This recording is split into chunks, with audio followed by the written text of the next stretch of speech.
Pois é, a flexibilização da quarentena aqui em São Paulo, a partir de 10 de maio, apesar de ser uma medida tardia bem-vinda, ela comprova a minha tese da semana passada. A tomada de decisão na pandemia ela é muito mais política do que científica, né? A não ser que o governador de São Paulo seja tão influente, mas tão influente, que ele tenha convencido o vírus a contaminar a população conforme o planejamento do seu gabinete, como apontou aqui o doutor Augusto, respeitando o lotado calendário de entrevistas e coletivas de imprensa do governador.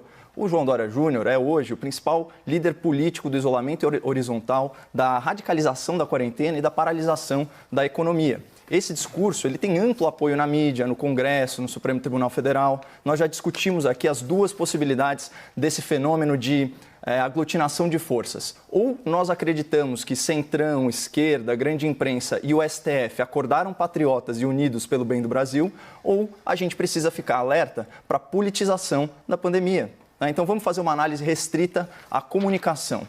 Enquanto a presidência da República ventilava mensagens otimistas com foco na possibilidade da retomada da vida econômica, o governo de São Paulo veiculava mensagens pessimistas com foco na necessidade de paralisação da vida econômica.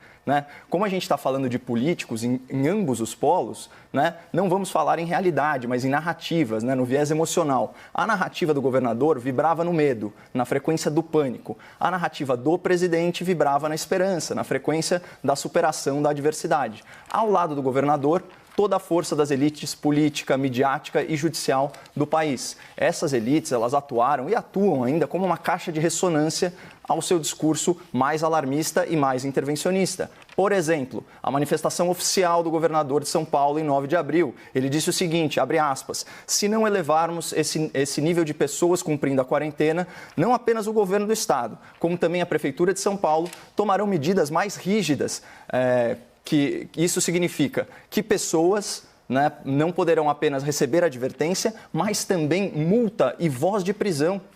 Onde estava o STF, a imprensa, a esquerda e o Congresso Nacional para repudiar essa ameaça expressa aos direitos fundamentais? Outro exemplo, sexta-feira agora, o governador anunciou, prorrogamos a quarentena no estado de São Paulo até o dia 10 de maio. A medida é fundamental para salvar vidas. Mesmíssima coisa. Silêncio absoluto quanto ao fato de ser impossível antecipar o desenvolvimento da pandemia em mais de 3 semanas. Isso não é ciência, pessoal. Isso é um chute grosseiro. É uma decisão arbitrária que nivela um estado de 645 municípios e 46 milhões de habitantes como se todas as pessoas de todas as cidades fossem afetadas da mesma forma. Mas agora o governador tem um outro problema. Ele começou a perceber que a opinião pública, ao contrário do que retratou o Datafolha, está virando.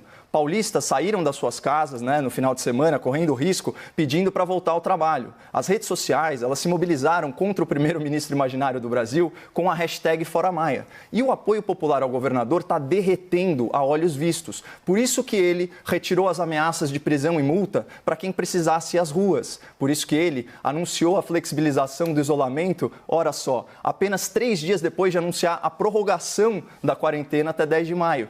E se vocês querem saber, eu vou dar um palpite aqui. Eu acho que em breve o governador vai antecipar essa flexibilização ou persuadir os prefeitos a fazerem esse trabalho sujo por ele. Porque a opinião popular influencia mais a política do que a ciência.